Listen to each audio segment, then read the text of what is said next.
pensées de Dieu. Et quand on a les pensées de Dieu, on ne peut qu'être béni. Alors, pour nos frères de Wafli, il y a une zone qu'on appelle Tibéita. Et votre pasteur a bien dit, il faut qu'il se prépare. Il y a quelque chose là-bas du Seigneur. C'est pas bon que les coups qu'on donne dans la maison du Seigneur, là, ils soient absents. C'est pas normal. Et il a compris ça. Il a compris ça et nous avons béni le Seigneur. Parce que dans les choses de Dieu, là, nous sommes différents les uns des autres. Nous ne sommes pas la même chose. Et Dieu nous a donné des talents. Et ces talents-là, il faut que le peuple de Dieu bénisse. Que le nom du Seigneur soit béni. Donc, vers les hommes de Bois-Clé, il y a une autre qu'on appelle Tibéita. On a un frère qui est là-bas qui s'appelle le frère Travi. C'est possible que notre frère le connaisse ou qu'il ne le connaisse pas, c'est pas grave. C'est par les droits qu'on l'a connu. Mais depuis un temps là, il y a une grande ouverture vers ces zones-là. Il y a des assemblées de 100 personnes, de 50 personnes, de 80 personnes ici. Et lui, il a cru, il était dans la religion quand il a cru. Et dans ce message-là, il est venu et le Seigneur l'a engagé dans le service. Il ne connaît pas grand-chose. Mais quand il ouvre la bouche, il parle, ça mobilise du monde. Et il nous a dit que frère, ne restez pas à Abidjan comme ça, tranquille. Venez là-bas pour instruire ses frères. Alléluia. Et nous pensons que c'est bon que les serviteurs de Dieu aillent instruire ses frères. Notre frère Ado est ici, il y a plein de serviteurs de Dieu qui ont été formés, qui peuvent entretenir l'église par moment. Amen. Vous voulez qu'ils restent toujours ici, qu'ils ne sortent pas? Vous voulez qu'ils sortent, non? Alors que Dieu vous bénisse. Et ça va se faire, nous sommes contents pour cela. Je vais s'entraîner, prendre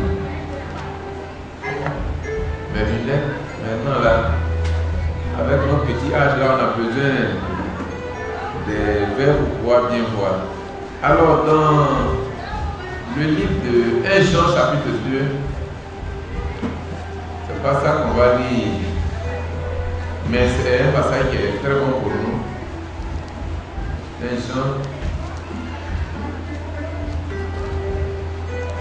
Ok, je suis à ce passage-là. 1 Jean chapitre 2, le verset 18. Petits enfants, c'est la dernière. Et comme vous avez appris qu'un antéchrist vient, il y a maintenant plusieurs antéchrists. Par là, nous connaissons que c'est la dernière heure. Ils sont sortis du milieu de nous, mais ils n'étaient pas des nôtres.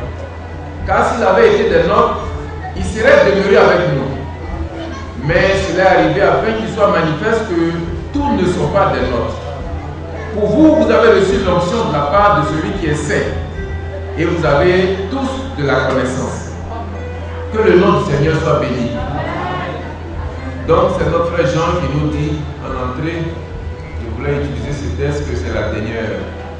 C'est vrai, maintenant à la télévision, les émissions là c'est non-stop. Ça veut dire qu'on commande des émissions peut-être 6 heures, jusqu'à l'autre 6 heures il y a des émissions. Mais il y avait un passé récent où dans les émissions il y avait ce qu'on appelait dernière heure. Quelques-uns ont entendu parler de ça. En notre temps, la télévision là ça n'aimait pas longtemps. Hein. Il n'y a pas trop longtemps, j'étais aussi au Togo et j'ai vu que les émissions commençaient à une certaine heure et puis autour de 22 heures c'est fini. Tu es en télévision, il n'y a plus rien. C'est la dernière heure. Nous en Côte d'Ivoire, c'était autour de 23 heures et les émissions finissaient. Maintenant, si tu n'étais pas là et que tu n'avais pas suivi le journal, dernière là, si tu as manqué, là c'est fini. Matin, si tu n'as pas d'informations, tu vas te trouver peut-être sur le terrain et la police va tomber sur toi, ils vont vraiment te frapper. Donc, par les nouvelles là, on est informé de ce qui va arriver le lendemain. Aussi, dans la maison du Seigneur, c'est la dernière. Alléluia. Le temps ne va pas s'écouler éternellement, non. Un temps arrive, tout va s'arrêter. Et c'est pourquoi il faut que nous soyons au travail. Ce matin, on est autour de midi, mais j'ai choisi de nous lire l'histoire que notre frère Luc nous a donné, c'est son témoignage qu'il nous a donné. Ce témoignage-là, on l'a eu parce que le Seigneur Jésus a apporté la parole de Dieu à des séries de personnes. Et au milieu d'eux, il y avait un docteur de la loi. C'est pas sur la nouvelle naissance. Et cet homme-là, qu'est-ce qui s'est passé? Le Seigneur a fini de parler. Et lui, il voulait se justifier. Il voulait montrer qu'il connaissait beaucoup. C'est dans Luc chapitre 10, le verset 30, mais c'est le verset 28 qui explique en détail. Tu as bien répondu, lui dit Jésus. Fais cela et tu vivras. Mais lui, voulant se justifier, dit à Jésus, et qui est mon prochain? C'est vrai que s'il était resté tranquille et qu'il n'a pas voulu se justifier, sûrement ce test-là, on ne l'aurait pas. C'est facile à vouloir se justifier contre ce test. Donc, tout ce qui arrive, Dieu, il utilise ça pour faire sa volonté. Que le bon nom du Seigneur soit béni. On va se lever pour lire le texte et puis vous allez vous asseoir. Luc chapitre 10, le verset 30. Voilà ce qui est écrit. Jésus, vous êtes en train de chercher. Vous y êtes déjà? Si vous y êtes, on va commencer à lire. C'est bon que vous soyez à la page et ça fait toujours bon. Il y a un temps qui est passé, on disait, vous y êtes, et puis nous les élèves des classes, on disait, vous y sommes. Et le maître commence ainsi à lire. Alors, si vous y êtes, nous allons pouvoir dire. Le verset 30, c'est dit. Jésus reprit la parole et dit, un homme descendait de Jérusalem à Jéricho. Il tomba au milieu des brigands qui le dépouillaient, le chargeaient de coups et s'en allaient, le laissant à demi-mort. Un sacrificateur qui fortuitement descendait par le même chemin, ayant vu cet homme, passa outre. Un Lévite qui arriva aussi dans ce lieu, l'ayant vu, passait outre. Mais un Samaritain qui voyageait, étant venu là, fut ému de compassion lorsqu'il le vit. Il s'approcha et banda ses plaies en y versant de l'huile et du vin. Puis il le mit sur sa propre monture, le conduisit à une hôtellerie et prit soin de lui. Le lendemain, il tira 2 deniers, les donna alors et dit, aie soin de lui, et ce que tu dépenseras de plus, je te le rendrai à mon retour. Le texte de cette loi te semble avoir été le prochain de celui qui était tombé au milieu des brigands. C'est celui qui a exercé la miséricorde envers lui, répondit le docteur de la loi. Et Jésus lui dit, va et toi, fais de même. Que le nom du Seigneur soit béni. Seigneur notre Dieu, ce que nous voulons de lire est ta parole. C'est notre frère Luc, qui était aussi un médecin dans le service, qui nous a laissé ce témoignage. Les autres n'en ont pas parlé, mais s'il nous l'a laissé, c'est que tu l'as inspiré. Et nous voulons que l'élément qui est dedans, qui peut faire qu'il y ait un plus à notre foi, nous soit communiqué. Parce que ta parole, elle est la vérité. Sanctifie-nous au nom du Seigneur Jésus-Christ. Amen. Pour vous asseoir, que Dieu nous bénisse. Alors, voici un passage que nous venons de lire. C'est, on pourra dire, un cas d'accident. Un cas d'accident. C'est un homme, probablement, qui allait à Jérusalem. Les détails ne sont pas donnés. Est-ce qu'il est allé pour adorer? C'est fort possible. C'est fort possible qu'il soit allé adorer le Seigneur. Et vous savez, Jérusalem, c'est un peu en hauteur. Et quand tu y vas et que tu dois revenir, on dit que tu descends de Jérusalem. Parce que quand on va à Jérusalem, on ne dit jamais je descends à Jérusalem. Non. On dit je monte à Jérusalem. Parce que c'est une hauteur. Dieu, il est dans la hauteur. C'est vrai qu'il est aussi au plus profond. Mais en hauteur, il nous supervise, il prend soin de nous. Il est comme un aigle qui est en hauteur et qui éveille sa couvée. Que le bon nom du Seigneur soit béni. Et notre Seigneur aussi, la prière qu'il a donnée à cette ici, il a dit, notre Père qui est aux cieux, Que le bon nom du Seigneur soit béni. Donc, cet homme, il est allé à Jérusalem, monté à Jérusalem, et en descendant de Jérusalem, il a eu la visite des bandits. Et vous savez que les bandits là, ils ne viennent pas pour bien faire. Comment ça s'est passé en détail? Est-ce qu'ils ont demandé l'argent, il leur a résisté? Quand on lit ce texte-là, c'est pas possible. Parce que s'ils veulent ton argent que tu donnes, oui, tu es libéré. Mais il y a des très mauvais aussi, hein. Tu donnes ton argent, tu te frappes même encore dessus. Mais lui, il n'a pas sauvé, il est frappé. Ils l'ont frappé et laissé dans le coma. Il y a un docteur en biologie qui a fait un travail sur ce texte. Lui, quand il a lu ça, il a dit non, ça ne doit pas y par rapport au Seigneur. Parce qu'il voit qu'il y a du vécu, il y a du vrai dedans. C'est possible. C'est possible parce que ce n'est pas les contes du Père, voilà pourquoi. Vous avez entendu les contes du Père, voilà pourquoi. Les gens nous racontent dans les villages, il y a un jeune homme qui est derrière qui dit, sûrement il a aussi lu ça. On dit oui, avant les animaux parlaient comme des hommes. C'est faux. Mais moi, jamais parlé comme des hommes. Et ça, c'est la parole de Dieu. Et moi, les paraboles là, ça m'a toujours fait du bien parce que j'ai dit, Seigneur, toi qui es au ciel, tu vois tout. Et puis ce que tu racontes là, quand même, ce n'est pas les contes de notre terre. Il y a plein d'événements qui ont lieu un peu partout sur la terre, mais nous, on n'a pas les infos. C'est ce qu'on nous raconte, qu'on comprend. Et il y a plein qui se passe qu'on ne voit pas. Et cet homme, quand il a été vraiment frappé, et qu'on a maintenant pris tout ce qu'il a sur lui, la Bible dit qu'il a été laissé dans le coma. Notre frère Luc, qui est médecin, parce que Colossiens chapitre 4, il y a les discussions qui suivent, discussion 14, dit que c'est notre frère Paul qui parlait de lui. Il dit Luc, le médecin, bien aimé, vous salue. Donc c'est un médecin, et nous qui avons les détails, une approche quand même du travail de la protection civile, on sait un peu comment ça se passe. Parce qu'un homme, on peut te frapper et puis tu peux te retrouver dans le coma.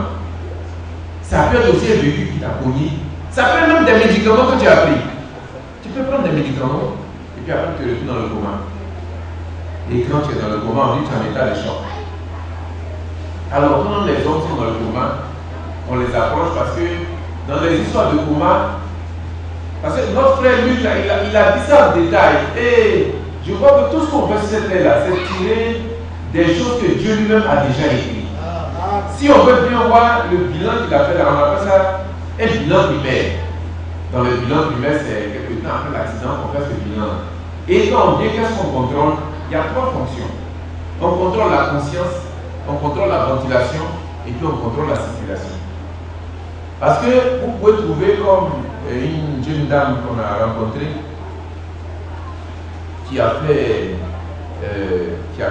un coma de ces gens. C'est un médicament que quelqu'un lui a donné, mais sa mère a pensé qu'elle a été ensorcelée. C'est un médicament qu'on lui a donné. Et puis, toute sa tête là, ça fonctionnait plus. Elle ne pouvait même pas commander sa main, rien. Mais elle est couchée près de 6 ans couchée. Elle était pratiquement à la veille de la puberté quand elle est couchée comme ça. Et tout couché, elle a pu avoir ses seins, elle a pu avoir tout ce qui est propre à une jeune fille. Ça dit que ta tête peut ne pas fonctionner, mais le corps continue toujours de marcher. C'est comme ça que ça se passe. Et puis des fois aussi, vous pouvez trouver quelqu'un, on a eu beaucoup à assister ces gens, comme dans l'accident récemment qui a eu lieu, où tu ventiles, mais tu ne réfléchis pas, on t'appelle, tu ne réponds pas. Et c'est pourquoi de temps en temps c'est bon, hein, quand vous allez dans les endroits où les gens sont accidentés, ils sont dans les souffrances, ne commencez pas par dire ah, le monsieur il est mort, non, on ne sait pas vous le dire comme ça. Des fois il est là dans ce détail, il ne peut pas vous entendre, pardon, il ne peut pas parler à vous, mais vous entend. Et un mot que vous dites à propos, ça lui fait du bien. Mais si vous dites que ah, mais le monsieur il est mort, des fois il continue en même temps, il sombre, et puis il ne se relève pas. Donc il peut arriver aussi que tu circules. Le jargon quand on dit tu circules, ça veut dire que ton battement de cœur a toujours lieu. Ça arrive aussi. Et comme le Seigneur nous a dit, il ne faut pas faire comme ces deux personnes ont passé outre. La dernière fois, j'étais à la maison et j'ai eu un petit temps au moins pour manger un peu. Et on a un frère en Christ, notre frère Patrice. Et il est venu, il m'a dit, mes frères, je venais, c'était vers 18h, et quand il me parlait, il était déjà 21h. Et j'ai trouvé une jeune fille qui était dans les airs. C'est quand même une voie de bourse, puis je l'ai trouvée dans les airs. Mais quand j'ai voulu en parler, ma femme a eu peur. Elle a commencé déjà à fuir. Donc moi, je l'ai suivi, je n'ai pas pu bien voir. Et Seigneur. Et maintenant, tu es venu à m'en parler. Mais si tu m'en parles, c'est que on va commencer le travail va commencer. Frère, ne soyez pas du lot. Ça, c'est, je vais parler aujourd'hui de nos préjugés. Les préjugés, c'est-à-dire que les préjugés culturels, c'est qu'on a dans nos coutumes qui font que ça a un impact sur nous. Et puis, ça nous empêche de bien voir comme les chrétiens. Parce qu'un chrétien, c'est un sapeur-pompier.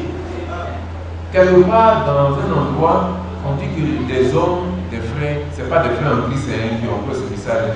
Ils étaient en train d'adorer, de prier, et puis quelqu'un est tombé. Ils ont essayé de voir ce qu'il fallait, et puis la personne est décédée. Le pasteur, la salle est partie. Mais toi, tu t'occupes des âmes. Quelqu'un est tombé, moi, tu fuis dans la terre, tu lever dans ton église. Mais ça arrive parce qu'on a des préjugés qui sont comme un poids sur nous. Et si on ne comprend pas les choses, le Seigneur, qu'est-ce qu'il a dit à cet homme? Va et toi, fais de même. Désormais, quand tu vas passer dans les rues, tu marches, tu parles. Que quelqu'un a accidenté quelque part, il ne faut pas prendre ton chemin pour aller. Non. Il faut venir vers la personne. Voir si tu peux appeler par exemple le 180. Tu peux peut-être contacter Samy par exemple. Parce que ça fait mon enfant qui est couché. Hein? Et puis tout le monde est passé, il s'en va. Allô? Ça fait même un frère de l'église comme ma soeur qui est assise là, qui vient, qui a un malaise qui tombe au bord de la route. Et puis il dit, mes frères, j'ai une prédication assez importante, je ne peux pas m'arrêter. Arrête-toi. Tu peux finir ça et tu peux aller prêcher. Amen. Et ce sacrificateur, lui, quand il a vu ça, vous savez, en lisant Lévitique 21, verset 11, en prenant même Nombre 19, 11 à 16, vous allez voir que les sacrificateurs, eux, quand ils arrivent comme ça, qu'ils voient quelqu'un, ils ne s'approchent pas parce qu'ils ne doivent pas toucher les personnes mortes. Et donc, ça a contribué à le faire marcher dans ce sens. Mais c'était pour un temps de réforme, c'était pour un temps. Mais maintenant, là, Jésus est venu. Alléluia. Amen. Maintenant, Jésus est venu, les choses changent. Alléluia. Parce que le Seigneur, il y a eu un temps où il a donné la loi, et la loi maintenait les gens jusqu'à ce que le parfait vienne. Et le parfait, c'est Jésus-Christ. Et puis, chez nous aussi, nous qui sommes au bord de l'eau, généralement, ce qui fait que les gens ont beaucoup peur, on dit, mon cher, si tu vois la personne qui est couchée là, peut-être s'il est décédé, il y a des cérémonies à faire. Les affaires aussi ont beaucoup de cérémonies pour faire le feignasse. Et souvent, on te met piment rouge là. Des fois c'est jaune, on dit grâce, on te met dans les yeux. Mais imaginez le traumatisme sacré, ou bien du citron. Et les parents se disent, non, maintenant comme ça va vous sanctifier. Est-ce que piment dans les yeux peut sanctifier quelqu'un? Non, ça ne peut pas sanctifier quelqu'un. Disons la vérité. Et maintenant, tu vas te laver dans l'eau. Généralement, c'est à la lagune, souvent, les gens, c'est là. Très tôt le matin, tu rentres dans la lagune, c'est très glacé. Mais on dit que c'est la condition pour être sanctifié. Et maintenant, quand les gens ils sortent de la lagune comme ça, qui vont dans les rues, c'est tout mouton, cabrio, poulet, les athlètes aussi, c'est un peu comme ça. Ils vont tuer tout ça en route pour pouvoir manger. Ça, c'est pour un temps. Maintenant, nous sommes en Christ. Alléluia. Est-ce que nous sommes en Christ? Amen. Que le nom du Seigneur soit béni. Je vais finir rapidement ce témoignage. Donc, le frère la nuit, il m'a dit, ah, mes frères, on va faire comment? J'ai dit que tu es un pompier, maintenant comme serviteur de Dieu. Et puis, plus on est encore à la protection civile. On ne peut pas laisser, même la personne que tu as vu coucher dans les herbes là, si elle n'est pas encore morte, et il pleut abondamment sur elle, mais ça va la tuer désormais. Alors qu'un geste à propos peut aider à sauver cette personne. Donc la nuit là, il dit pas, on va laisser le corps partir. Et en route, je voyais qu'il était vraiment mal à l'aise. Parce qu'on n'avait pas le choix. Ah, c'est plutôt de Jésus-Christ. Même si on ne sait pas donner les moindres règles de secours, ce qu'on peut faire, c'est de prier pour la personne. Parce que c'est notre semblable. Et puis quand vous partez comme ça, vous voyez quelqu'un qui est couché tout nu, qui a été agressé tout nu, même si vous constatez que la personne est morte, mais trouvez un chiffon ou un pain pour couvrir la personne. Sa nudité là, c'est notre nudité à tous. Amen. C'est aussi important. C'est vrai que quelqu'un qui me frère, mais ça là, en quoi ça peut nous sauver? Le Seigneur Jésus a dit que c'est ça, prendre soin de son prochain. Va et fais ainsi. Et nous devons t'enseigner à faire la même chose. Ne soyez pas des gens comme en ville, on voit un accident. Non, frère, moi je ne peux pas voir le Seigneur pour aller. C'est vrai, ça quand vous n'êtes pas enseigné, vous ne savez pas ce que c'est, vous fuyez. Nous, plusieurs fois, on a vu des cas comme ça, quelqu'un qui fait un accident dont le cerveau quitte dans la tête comme ça, qui tombe sur le capot. Mais il n'y a rien dedans en réalité. Quand vous êtes loin là, ça vous fait peur. Mais si vous considérez que l'homme qui est là, c'est quelque chose que Dieu a créé, et que vous, maintenant qui êtes en vie, qui respirez là, ça peut vous arriver.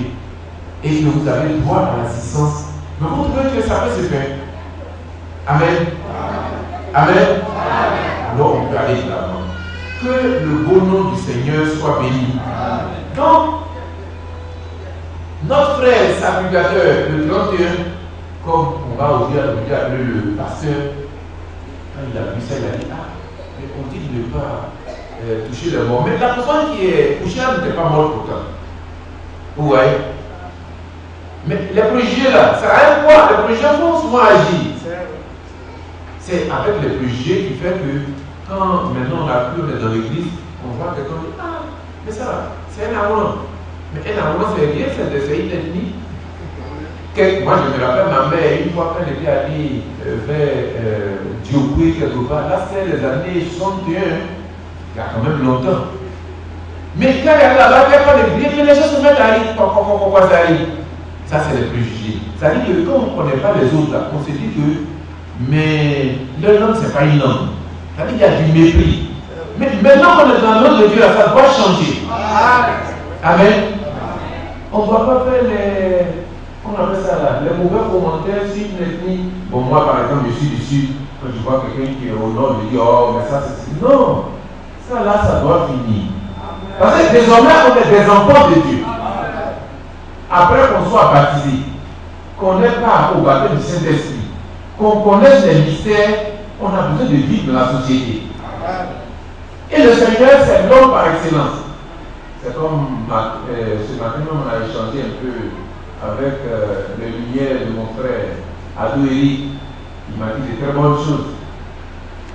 Nous, on a une fois été invités à un mariage. Et je ne pense pas qu'on va encore avoir le temps pour être invité à ce mariage. C'est des frères d'une certaine zone qui nous ont invités. Frère, j'avais plus de collègues aussi qui étaient venus. Et à ce mariage-là, il y avait, au départ, ils sont allés chercher du whisky, le whisky fort. C'est des frères en gris, ils ont bondé la table avec le whisky fort. Et puis je ne sais pas par quel coup ils sont venus encore prendre, ils sont partis avec. Mais après, ils nous ont envoyé du vin. Comme l'autre a dit, il y a un nom qu'ils utilisent pour dire ça. Et c'était plein sur la table. C'est que nous, comme Saint-Paul, je vais vous dire ça rapidement. On est en train de finir. Aujourd'hui, là, je ne me sens pas trop bien. Mais ça se fait, je vais dire seulement que je ne pouvais pas dire autre chose. On a échangé, c'était bon. Et je voulais juste nous dire ça au passage. Dans Romains 14, le verset 17. Ça, c'est concernant ceux qui peuvent manger ceci, ceux qui peuvent manger cela, ceux qui peuvent boire ceci, ceux qui peuvent boire cela. Dans tous les cas, Saint Paul, déjà, en commençant le verset, il nous a dit que d'accueillir celui qui est faible dans la foi et de ne pas discuter sur les opinions en point fini. Et puis il a aussi dit que de ne pas mépriser ceux qui mangent. Il a commencé un peu comme ça. Et le verset 17 a dit, car le royaume de Dieu, ce n'est pas le manger et le boire, mais la justice, la paix et la joie par le Saint-Esprit. Celui qui sert Christ de cette manière, ça veut dire qu'il y a une manière de servir Christ. Celui qui sert Christ de cette manière est agréable à Dieu et approuvé des hommes. Vous savez qu'au fur et à mesure qu'on avance, il y a certains qui veulent se mettre à approuver de Dieu.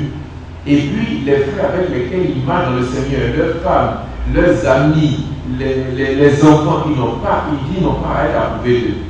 Mais Saint Paul dit, celui qui sert Christ de cette manière est agréable à Dieu et approuvé des hommes. Ainsi donc, recherchons ce qui contribue à la paix et à l'édification mutuelle. Point d'aliment ne détruit pas l'œuvre de Dieu. En vérité, toutes choses sont pures, mais il est mal à l'homme quand il mange de devenir pied d'achoppement. Il est bien de ne pas manger de viande, de ne pas boire de vin, et de s'abstenir pour ce qui peut être pour ton frère une occasion de chute et de scandale ou de faiblesse. Et maintenant, Saint Paul dit, cette foi que tu as, parce que certains disent qu'ils ont vraiment la foi, et ils ont une grande foi. Il dit, cette foi que tu as, garde-la pour toi devant Dieu. Heureux celui qui ne se condamne pas lui-même dans ce qu'il approuve. Mais celui qui a des doutes au sujet de ce qu'il mange est condamné, parce qu'il n'agit pas par conviction. Tout ce qui n'est pas le produit d'une conviction est un péché.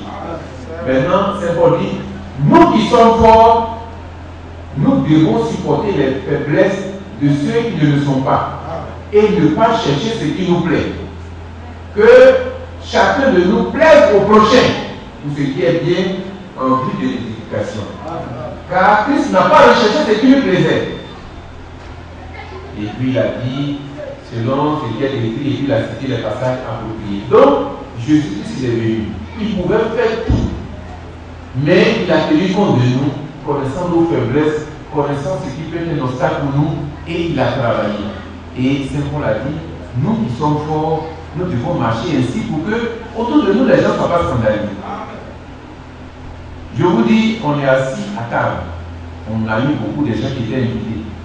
Mais des frères de l'église qui étaient là, frères, si vous avez une bûchette d'allumette et que vous enflammez comme ça, vous approchez de leur bouche, ils vont prendre un peu. Mais il puait du vin, ce n'est pas possible. Une fois, il y a un comme ça qui puait.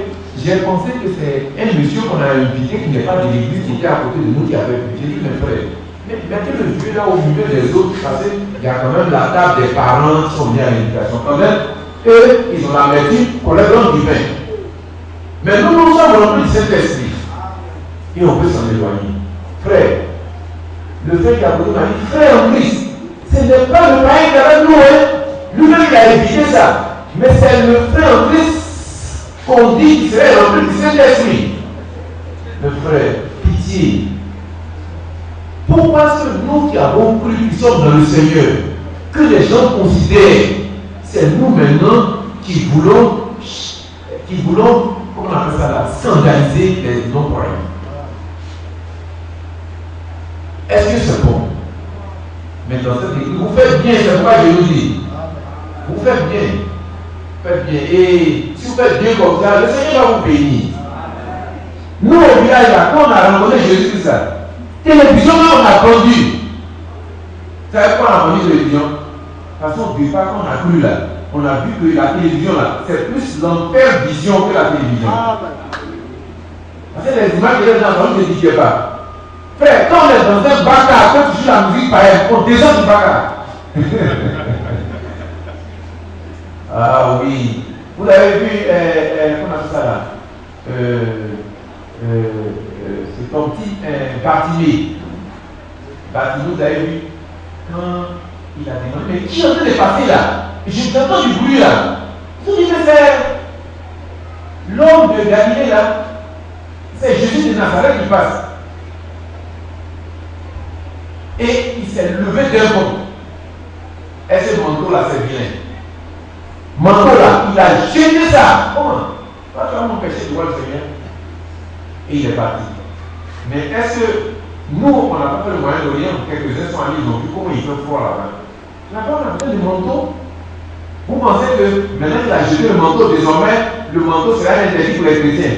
Non, on va encore porter manteau. Manteau, c'est aussi les vestes bien en cuir qu'on porte là. C'est aussi manteau. Saint Paul même a dit à Timothée, dans 1 Timothée, vers la fin, là, 1 Timothée 5, quelque part, vers 20, 5, 20 peut-être, il a dit, quand tu vas venir là, il ne faut pas oublier les parchemins que j'ai laissés jusqu'à plus. Et puis, il ne faut pas oublier le manteau, car cela m'est utile pour l'hiver. Mais pourquoi Bartimée lui jette le manteau? Parce que quand on prend le Seigneur Jésus pour la première fois, on n'a pas assez Dieu pour faire la différence ce qui est bon et ce qui est mal. Ce qui est bon là, c'est de jeter tout ça loin. Amen. Et puis avec le temps, on a une bonne visibilité.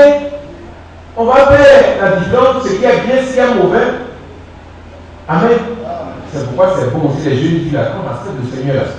Les messieurs dans le couloir là, qui vous donnent au moins 50 000 pays votre maison, 40 000 pour une maison, et puis ils ont commencé à là. Il faut les chasser. On n'a pas besoin d'eux. C'est fini. Ah, on est dans une nouvelle chose maintenant. Le passé là, c'est passé. Maintenant, c'est évident qu'au fur et à mesure que tu avances, tu vas venir voir le pasteur par exemple. Elle dit, mais est-ce que tu es marié? Non. Bon, il y a un monsieur, on vivait ensemble, on a fait 2 ou 3 enfants. Vraiment, il veut rester avec moi. Mais quand j'ai dit, finis tout ça. Maintenant, c'est le pasteur qui va dire, non, c'est vrai, fini, c'est bon. Mais comme il veut te marier, et puis il veut faire du suivi derrière toi, il faut l'appeler à l'histoire par l'air. Amen. Le pasteur, là, il est serviteur de Dieu pour ton bien. Il a le thermomètre pour mettre dans le corps pour voir la température. Il a aussi la boussole pour voir dans quelle direction on va. Et c'est maintenant que par la parole de Dieu, c'est pas bien la Bible, c'est pas ce que la parole de Dieu dit. Et il sera éclairé, tu sauras qu'est-ce qu'il faut faire. C'est pour dire que ceux qui ont un mari incroyant, et puis le monsieur dit il veut rester, il fait tout ce qu'il faut pour rester, mais c'est pas la peine de dire non mes frères, mais nous on a plus besoin d'eux. Mais ce que tu as fait comme première décision, c'est bon. Parce que c'est comme ça Bartimée aussi a fait. Bartimée n'a pas pris son manteau plié, mettre dans son sachet pour continuer à Jésus. Non, il a jeté ça. Que le nom du Seigneur soit béni. Et donc, c'est choquant. Et ce pasteur-là, il nous a invités à ce mariage. Pour qu'on vienne. Et maintenant, au fur et à mesure qu'il a parlé, il a dit, vous voyez, Salomon avait beaucoup de femmes. Et les frères, c'est sa bouche, je dis, hein, c'est pas ce que moi je crois. Et puis je vais rectifier. Il dit, les frères disent qu'on ne peut pas prendre 1 ou 2 femmes. Est-ce qu'ils sont plus spirituels que Salomon qui en a plus près de 1000? Mais ça fait pitié. Quand vous prenez Malachie, le chapitre 2, verset 14, Dieu dit que il est. Je vais nous chercher ce qui est écrit. C'est pas, on a presque fini, non? On peut lire.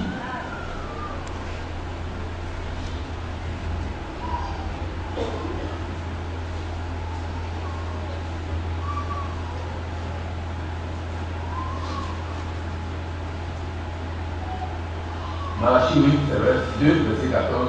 Et vous dites pourquoi? Parce que l'Éternel a été témoin de toi et la femme de ta jeunesse, à laquelle tu es infidèle.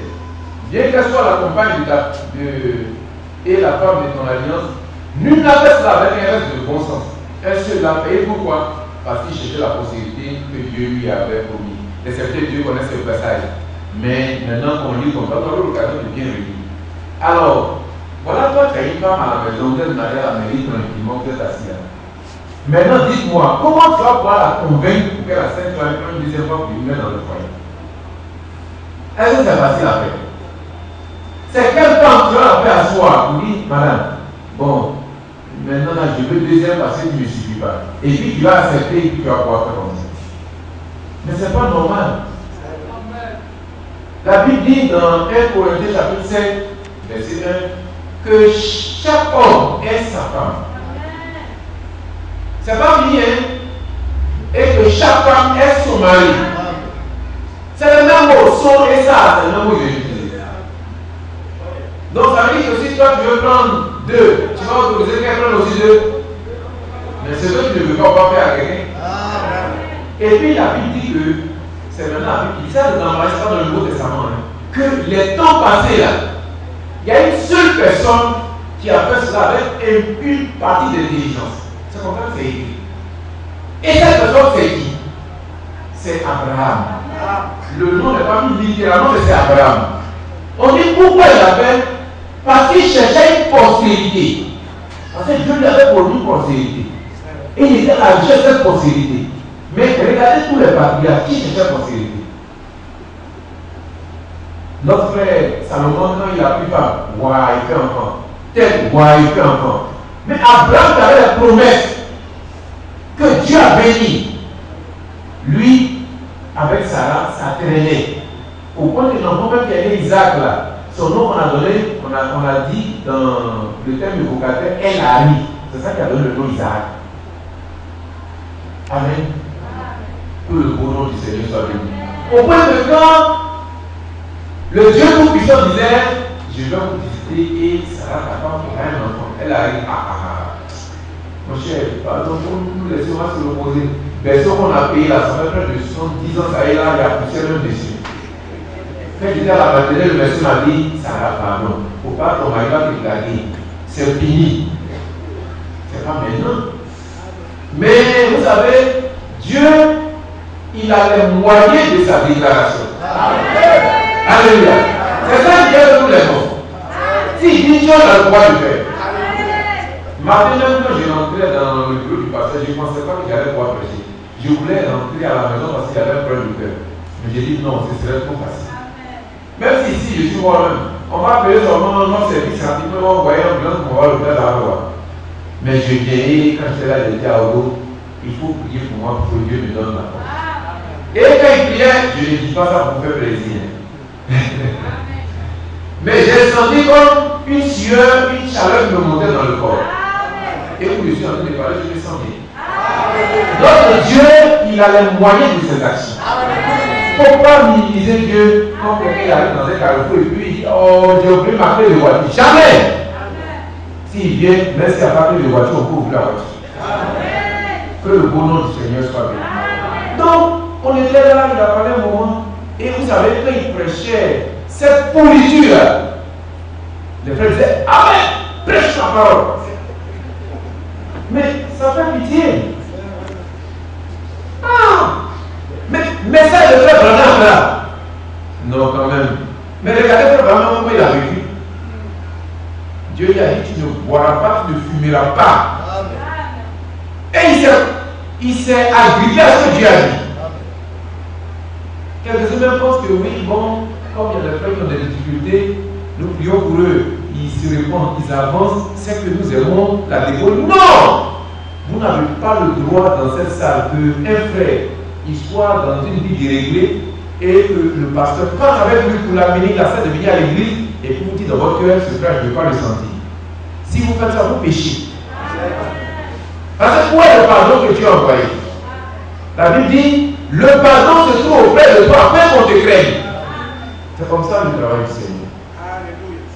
Et c'est pour vous avez vu un moment quand il marchait comme ça, certains frères ont dit que, bon, mais Saint Paul n'est pas à jour. Il y a beaucoup de choses dans Romains où ils ont dit que c'est pas normal que le beau nom du Seigneur soit béni. Nous sommes dans la dernière heure. Et dernière heure là, c'est les dernières émissions qu'on fait. Le temps ne va pas encore se prolonger. Nous qui avons de notre Dieu Seigneur, il faut qu'on avance. Laissez les préjugés. Non, chez nous, si tu vois quelqu'un qui est mort, voilà ce que tu as fait, voilà ce que tu as fait. Donc, quand on voit tout ça, on a peur. Nous, c'est fini. Même si on est à côté des villageois et qu'on allait à une cérémonie, frère, quand vous rentrez chez vous là, c'est qu'on peut vous conseiller de faire parce que c'est correct et c'est de Dieu. Prenez eau de javel avec de l'eau. Rincez bien votre main proprement. Ouais, non. Aseptisez bien. Prenez savon, lavez bien votre main. Et puis faites ce que vous avez à faire. Alléluia. C'est vous qui avez la parole, la promesse. C'est pas les parents qui ont ça. Pourquoi on reste derrière, on a peur, vous avez peur de quoi? Quand il va y avoir des temps ici, on peut même tuer quelqu'un au milieu de nous. Alors, nous, on fait quoi? On le prend, on va l'enterrer. Quand Ananias a fait jouer dans l'église, sont morts. Qu'est-ce que les cérémonie on a pris qui demande les yeux de quelqu'un? Non? On a fait ce qu'il faut faire. La parole de Dieu a la discussion. Le Seigneur, vous avez vu cet homme-là, ce Samaritain, lui au moins, les gens disent, oh, ça c'est un faux frère, c'est un faux ceci, c'est un faux cela. La Bible dit que lui, quand il a vu le monsieur couché, il voyait le sang autour de lui partout. Il a été touché. Est-ce que nous on est touchés comme ça? Amen. Soyons touchés par la misère des gens. Hein. Ne soyons pas les frères, on est dans un endroit, c'est nous, c'est tout, le reste on n'a rien à faire. Non. Nous avons quelque chose à faire. Amen. Et on a parlé d'une dame qui a dormi sur son enfant. Son enfant décidé, puis elle s'est levée, elle a commencé à fuir. Tu fuis, tu s'en vas où? Tu s'en vas là. Il n'y a pas de mort là-bas. Non. Soyons serviteurs de Jésus-Christ. Alléluia. Que le nom du Seigneur soit béni. Donc, soyons au service. N'ayons peur de rien. Mais on doit aussi avoir peur. Vous savez de quoi?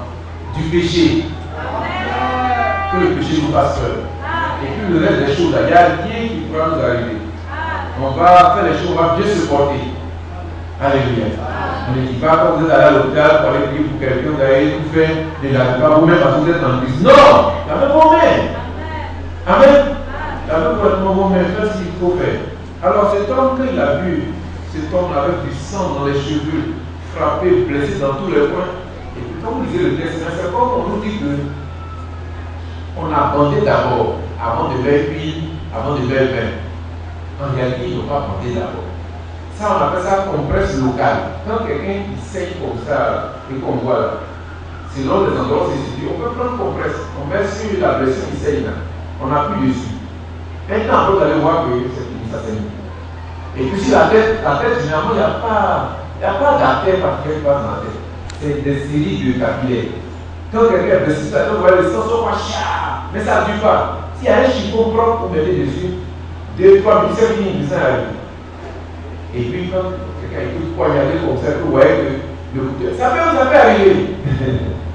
Ah oui, mais donc, on prend de la sécurité, il y a une situation.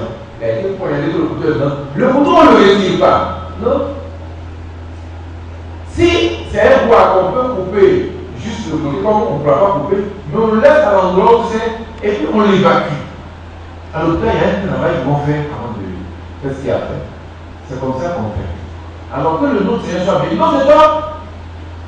Il n'était pas dans une église particulière, mais il savait que la personne qui a couché les souffrants. Et il est allé.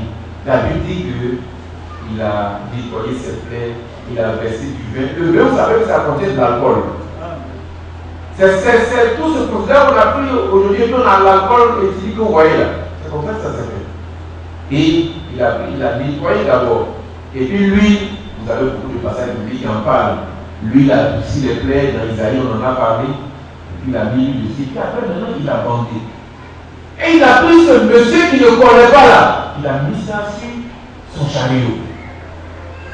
Si c'était un homme, on avait caché comme ça. Mais lui, il n'a pas fait comme ça. Il savait que c'est un homme que Dieu a créé. Et il l'aime. Et vous voyez les gens qui posent. Et il est allé dans le délire. Vous savez que les Juifs, là, ce qu'ils font souvent chez eux, c'est que quand tu reçois quelqu'un, il faut l'accueillir, il faut lui donner l'hospitalité. C'est pourquoi même pour qu'on choisit des anciens, on dit il faut qu'il soit hospitalier. Il y a des gens qui ne peuvent pas manger chez eux. Hein. Ils te reçoivent à la porte. Ils te parlent, ils vont partir. C'est comme ça qu'ils font. Mais on dit les anciens, ils doivent recevoir les gens, les accueillir chez eux. Et donc, c'est comme ça que les Juifs faisaient. Maintenant, quand le temps a évolué, ils ont créé des centres qu'on appelle hôtellerie. C'est comme ils ont appelé les hôtels. C'est comme ça que ce mot est venu. L'hôtel de ville, l'hôtel de district. Et ces endroits, si quelqu'un est dépassé, on le reçoit là-bas. Vous voyez même le Seigneur quand il voulait manger un moment là. L'endroit où on a dit qu'il était bien préparé quand c'est sont allés là. C'est un genre d'hôtellerie également. C'est les mêmes expressions qui ont été utilisées en grec. C'est l'endroit pour recevoir. C'est comme ça que ça se fait. Alors donc, c'est comme ça qu'il faut faire. Et cet homme, il a envoyé à l'hôtellerie. Et il a dit aux gens, parce qu'il va pour un voyage là.